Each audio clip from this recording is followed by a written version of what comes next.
earthquakes and fires in order to develop ways to make buildings safer in earthquakes, fires, and other disasters. The researchers are deploying drones before, during, and after earthquake simulations, as well as during live events to quickly assess damage in buildings, bridges, and other infrastructure after an earthquake or other disaster. The 6-story building's layout is designed to replicate a multifamily residential structure. It is equipped with water heaters and stoves which could ignite a fire if they move too much during an earthquake. The appliances are both braced and freestanding to evaluate which restraint systems are most effective.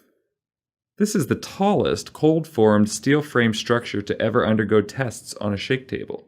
The researchers want to know how the 64-foot structure will perform during the series of simulated earthquakes.